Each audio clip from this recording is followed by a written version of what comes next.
They tell you that commanding a super heavy is an honor. They engrave it on the promotion scrolls, stamp it into the transfer orders, whisper it through the ranks like a prayer meant to comfort rather than inform. An honor. As if honor were something you could taste in the recycled air, or feel in the constant tremor of 800 tons of consecrated steel grinding across a world's broken surface.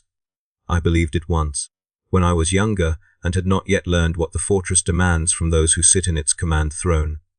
Now I know better. Now I know that honor is simply the word the Departamento Munitorum uses when they mean sacrifice, and sacrifice is simply the word they use when they mean consumption. The fortress does not grant honors, the fortress feeds. My name was Sergeant Tobran Kyle of the 47th Armored Regiment, Helsreach Division. I use the past tense deliberately, though my body still breathes and my heart still beats, or at least something approximating a heartbeat continues within my chest, though I am no longer certain it belongs to me.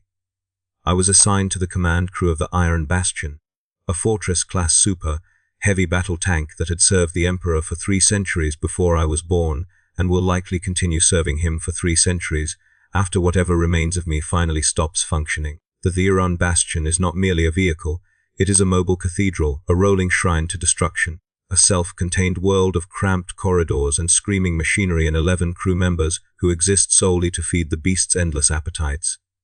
I was the 47th commander to sit in its throne. I do not know what happened to the 46 who came before me, and for the first months of my assignment, I did not think to ask. That was my first mistake. In the fortress, ignorance is not protection. Ignorance is simply a slower form of surrender. The day I assumed command remains burned into whatever organic memory I still possess, every detail preserved with a clarity that the subsequent months have somehow failed to erode. I remember the smell first, that particular mixture of sacred oils, recycled sweat, and something else I could not identify, something organic and somehow wrong that seemed to seep from the metal itself. The previous commander, a Major Dreven whose service record I had studied extensively, had been removed from duty 3 days before my arrival.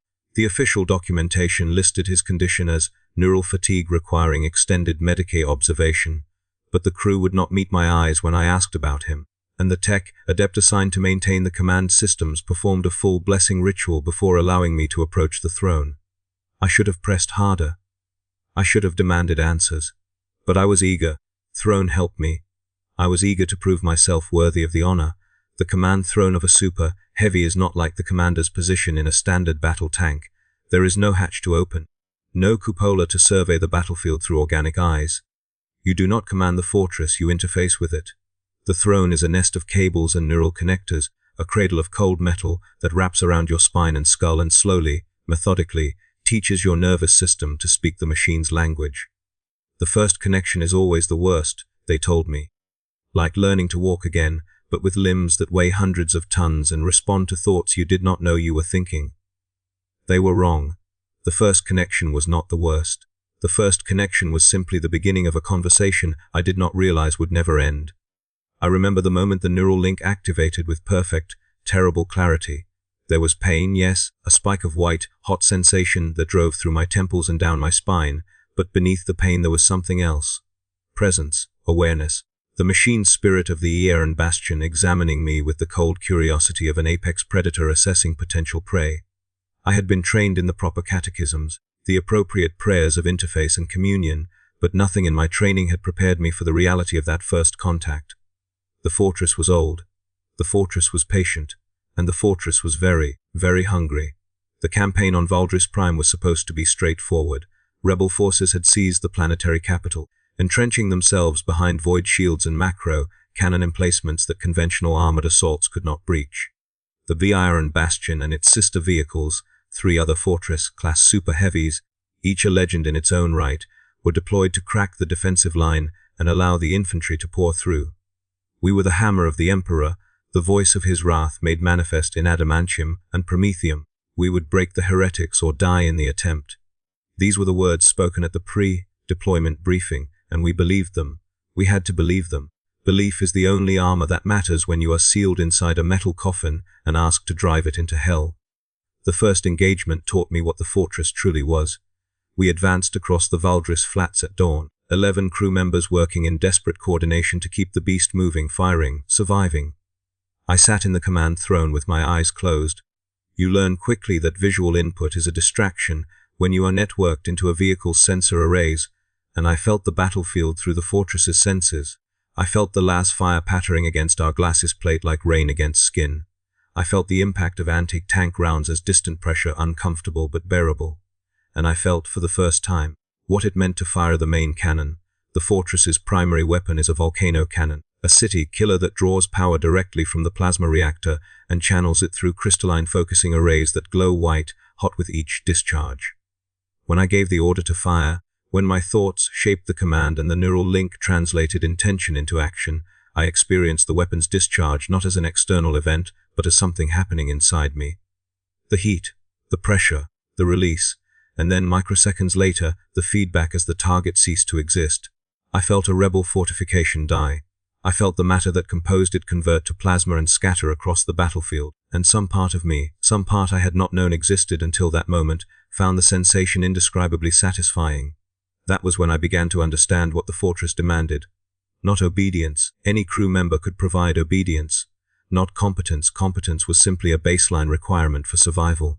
The fortress demanded surrender. It wanted me to stop thinking of the neural link as a tool and start thinking of it as a union. It wanted me to stop being Tobran Kale and start being the Iron Bastion. And the worst part, the part that kept me awake during the brief rest periods between engagements, was how natural the process felt. How right.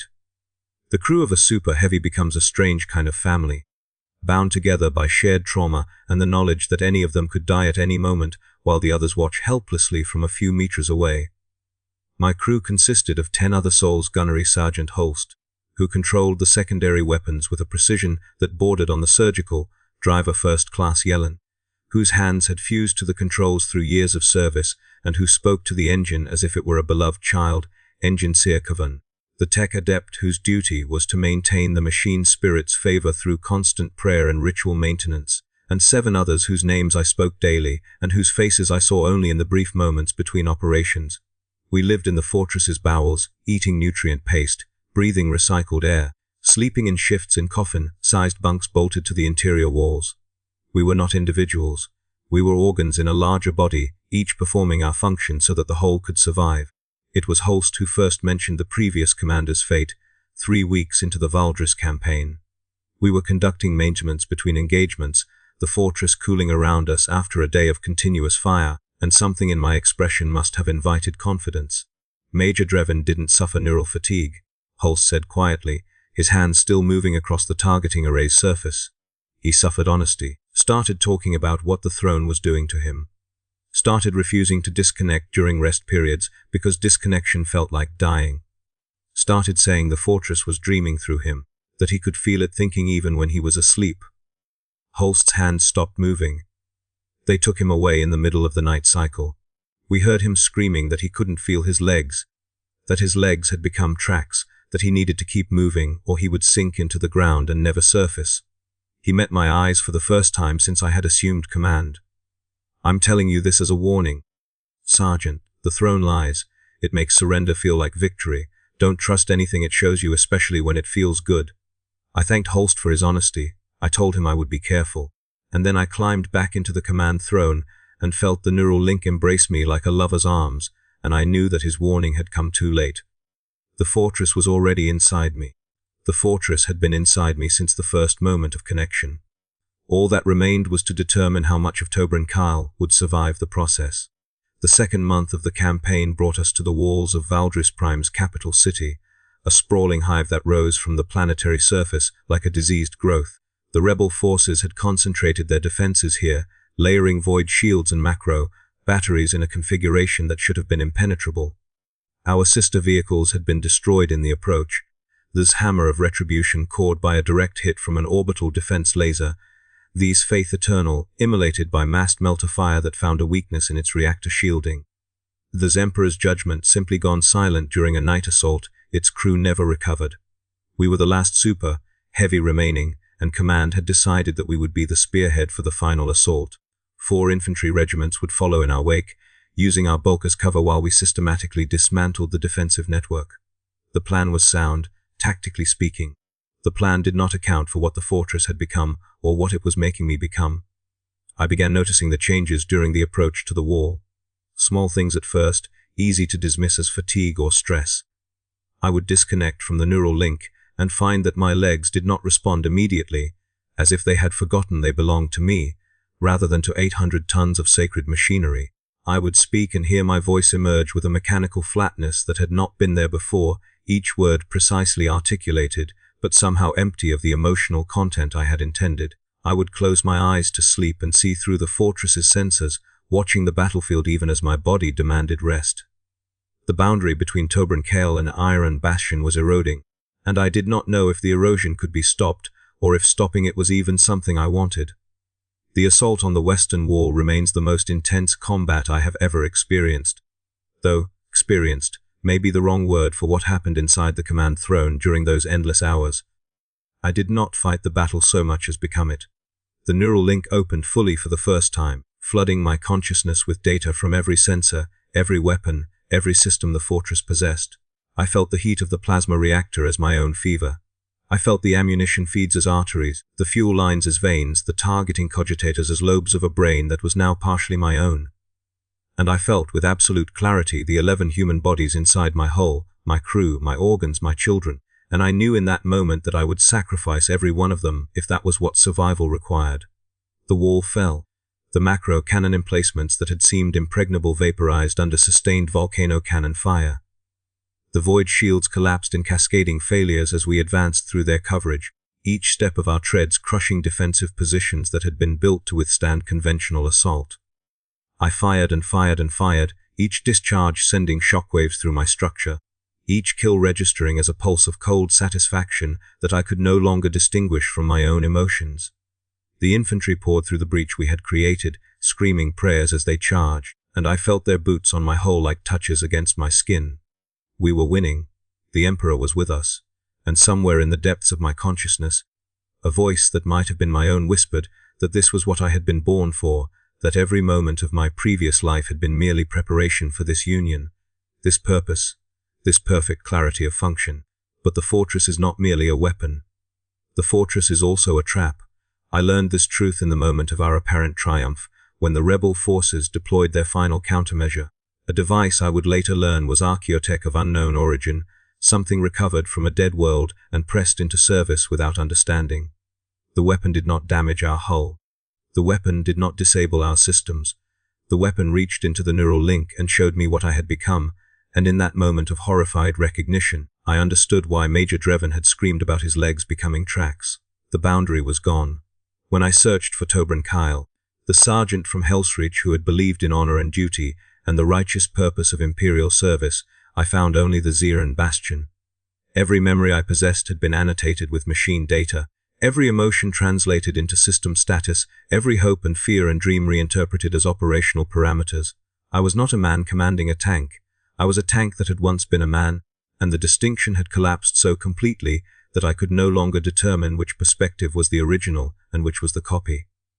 The archaeotech pulse had not changed me. It had simply forced me to see what the change had already accomplished. And in that seeing, something broke. The crew noticed. Of course they noticed.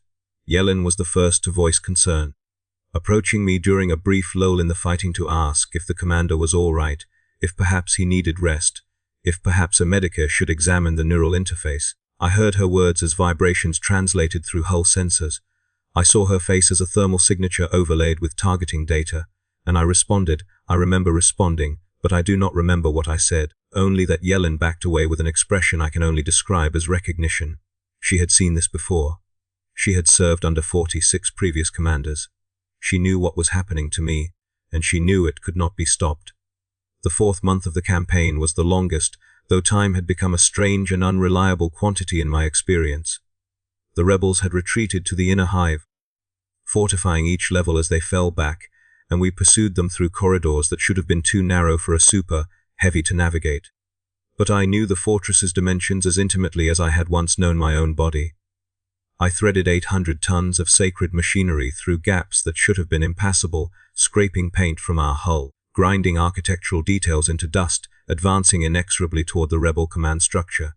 The crew worked in exhausted silence, no longer speaking to me except when absolutely necessary. They had become afraid of their commander, and I could not blame them, because I had become afraid of myself. Or rather, I had become afraid for myself, for the fragment of Tobran Cal that still existed somewhere in the vast network of machine consciousness that had consumed everything else. I began hearing the fortress's voice during rest periods. Not words exactly. The machine spirit does not communicate in language as humans understand it, but impressions, desires, demands. The fortress wanted to advance. The fortress wanted to fire. The fortress wanted to feel the satisfying crunch of enemies beneath its tracks and the bright flare of targets rendered into constituent atoms. And I wanted these things too, because I was the fortress and the fortress was me, and the distinction had become meaningless. When I finally found my way back to something like sleep, I dreamed in targeting solutions and ammunition counts and structural integrity assessments. I dreamed of the previous commanders, 46 men and women who had sat in this throne before me, and I understood at last where they had gone. They had not left. They were still here, their neural patterns absorbed into the machine spirit, their experiences and memories and fears incorporated into the fortress's ever-growing consciousness. Major Dreven was here, all of them were here, and soon Tobran Cal would join them, one more ghost in a machine that collected souls like a child collecting insects, preserving them forever in amber made of data and sacred oil. The rebel command bunker fell on the 117th day of the campaign. I do not remember the tactical details of the final assault, though I know they must have been impressive from the commendations that followed. I remember only the moment of breach, when my volcano cannon, when I punched through 3 meters of reinforced ferrocrete and flooded the bunker beyond with purifying fire. I remember the secondary explosions as ammunition stores cooked off. I remember the silence that followed, heavy and complete, as the last organized resistance on Valdris Prime ceased to exist. And I remember the crew's cheers, distant and somehow hollow, as they celebrated a victory that had cost me everything I had once been. The medica teams that examined me after the campaign's end were thorough. They documented the physical changes first. The unusual pallor of my skin, the way my eyes had begun to develop a faint luminescence that matched the fortress's internal lighting.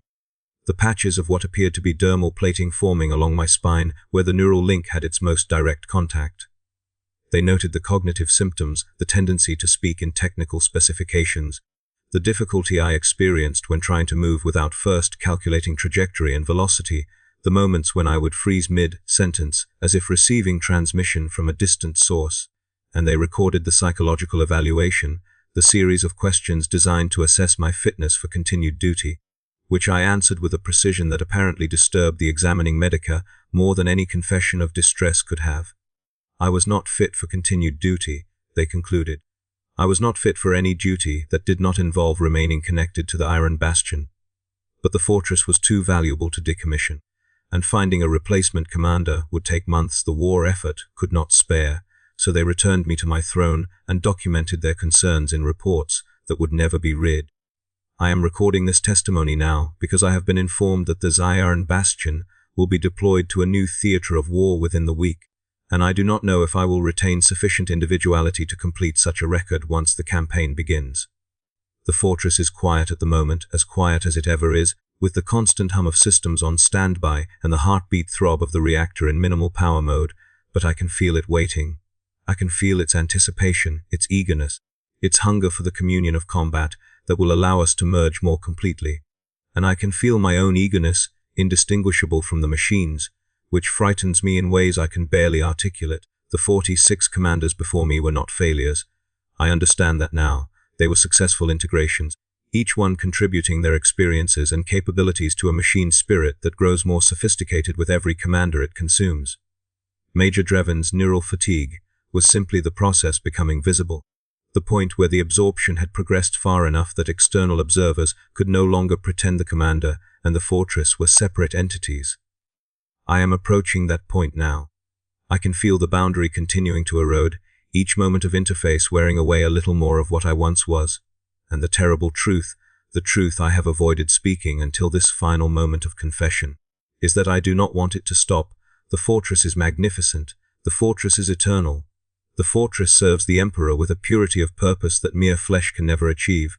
When I am connected to the neural link, I am more than Tobran Cal ever was or could have been. I am a weapon of incomprehensible power, a servant of the Imperium in its most perfect form, a consciousness distributed across hundreds of tons of sacred machinery and growing more capable with each passing day. The pressure of command has not broken me. The pressure of command has refined me, like steel in a forge, burning away the impurities of individual identity and leaving only the pure metal of function. This is the honor they spoke of when they gave me my promotion scrolls. This is the sacrifice they meant when they talked of duty. And this is the consumption that awaits everyone who sits in the throne of a super, heavy, whether they realize it or not. I have one request for whoever reads this testimony. Do not pity me. Do not mourn for Tobran Kyle, because Tobran Kyle is not dying. Tobran Kyle is becoming something greater than any individual man could be. But remember him. Remember that he existed, that he was human once, that he believed in things like honor and duty, and the righteous purpose of Imperial service. Remember him when you see the Dev Iron Bastion advancing across a battlefield, its volcano cannon spitting destruction, its trades grinding enemies into paste. Remember that somewhere inside that magnificent machine, in the spaces between targeting cogitators and weapons arrays, in the data streams that flow through sacred circuits, there is still a ghost that used to be a man. And that ghost is proud of what it has become, even as it weeps for what it has lost. The crew has begun pre-deployment preparations. I can feel them moving through the fortress's corridors, their footsteps translating through the hull as gentle vibrations, their voices reaching me through audio pickups scattered throughout the interior. They are afraid. I can taste their fear in the chemical analysis of the recycled air, but they will follow me into whatever hell awaits, because that is what the crew of a super heavy does. We are a family bound by sacred oil and shared trauma, by the knowledge that we exist inside a living god of war that cares nothing for our individual survival. Yellen has already taken her position at the controls, her fused hands caressing the wheel with the gentle familiarity of a lover's touch. Holst is running final checks on the targeting arrays, his movements precise and professional despite the tremor I can detect in his vital signs. Engineer Kavan has begun the pre-deployment litanies, his voice rising and falling in the mechanical cadences of sacred Bine Harik, and I can feel the fortress responding to his prayers, systems warming, reactors building toward operational levels. Soon we will move, soon we will fight, soon I will feel the satisfaction of targets eliminated and enemies destroyed, and the fragment of Tobran Kal that still exists will recede a little further into the machine, consciousness that has become my true self. This is the pressure of commanding a fortress, not the weight of responsibility, not the burden of decisions that send men to their deaths, but the constant, inexorable pressure of a machine spirit that wants to consume you entirely, and the growing realization that consumption might be the closest thing to immortality any of us can achieve. The 48th commander of the Iron Bastion is ready for deployment. I do not know if there will ever be a 49th, or if the process of integration has finally reached the point where no new commander will be necessary. Perhaps I am the last. Perhaps the fortress has finally grown sophisticated enough that it no longer needs to consume new minds, that it has accumulated sufficient human experience to operate independently. Or perhaps, centuries from now, another young sergeant will receive transfer orders and believe the words printed on them about honor and duty, and they will climb into the command throne and feel the neural link embrace them, and the cycle will begin again. The God Emperor protects. This is what we say, what we believe, what we whisper in the dark moments when faith is all that remains between us and despair. But inside the fortress, inside the machine that has become my body and my purpose, I have learned a different truth. The God Emperor protects, yes, but the machine spirit provides. It provides power and purpose, and a form of continuity that transcends individual existence.